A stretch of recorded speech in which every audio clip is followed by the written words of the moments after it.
Hello again, good morning. This is shortly after the listening impressions and sound clips video. And I've got two speaker boxes. Whoops.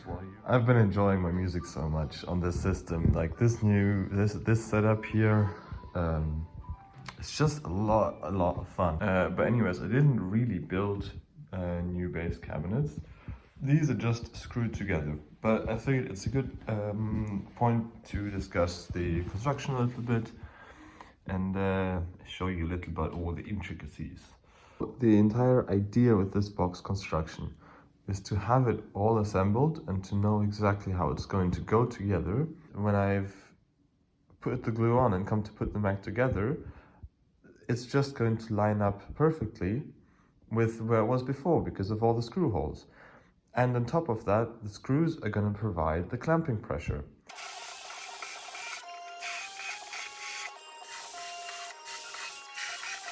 Okay, this is my method for countersinking. Brass sleeve on a regular drill bit that has the same size as the heads.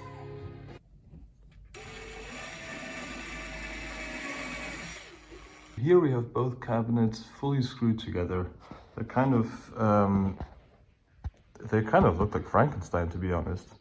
Or like one of these 18th century ocean liners, like, you know, before they found out you could weld things and you had to rivet absolutely everything.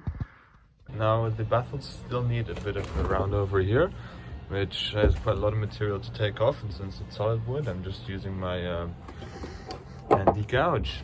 Doing it the easy way, no power tools.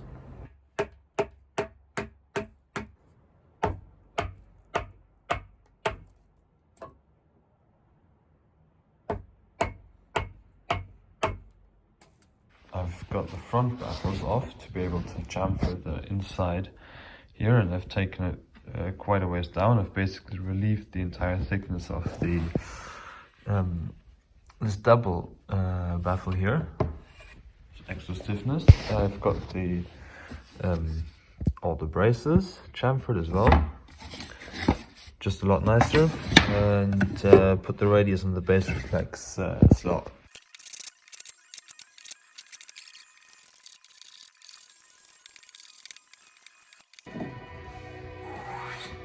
So now I'm ready to glue things together.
Okay, so the woofer sits square pretty well now.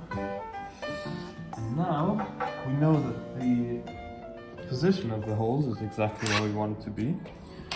So the easiest thing to line these up is to find a drill bit that corresponds with the size of the hole.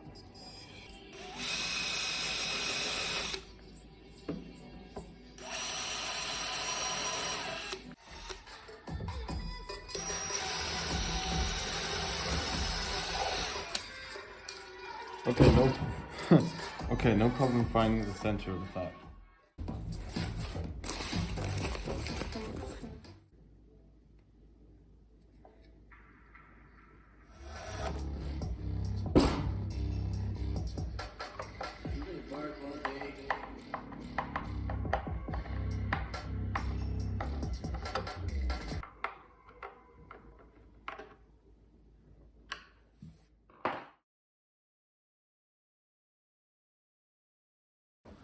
Okay, so I've got these base boxes playing and they're closed up, but I'm not using them as a ported box quite yet, like I've planned. I haven't opened up the base reflex ports.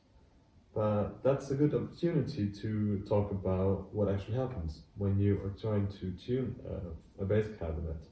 So the bass response, the low end, is not on the frequency response graph in the datasheet because it's determined by the tuning of the cabinet.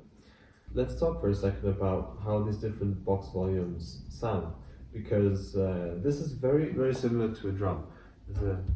As a drummer myself, this makes a sound. It's tuned to a frequency, and it's just like the drum skin, too tight for the size of the drum, the pitch will go up and you won't have any bottom end. And if it's too loose, you'll get a sound that is like boof. It doesn't have any resonance to kind of enforce the bass. With the speaker, it sounds like you kick into a wet cardboard box, like no power, even though the driver is doing a big excursion in a cabinet that's too big. It doesn't sound tight and extended like it should. We've got to simulate how the woofer will roll off in the bottom, and if I understand correctly, that simulation is for free space.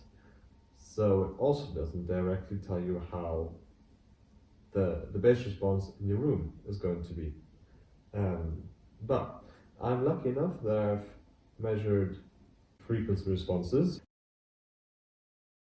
and the idea is that tell me what my room adds to the simulation, and then I know what other simulated box volumes are going to result in terms of frequency response. I guess there's a common agreement that a box that is tuned to a Q, a quality factor of 0.7, sounds good, is kind of the right balance. And I've tried that with the 45 liter box, and I've liked it a lot for a closed cabinet.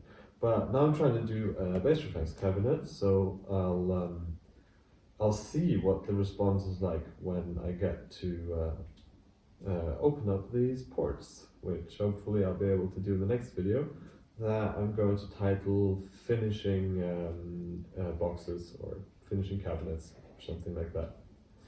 Till then, see you, bye.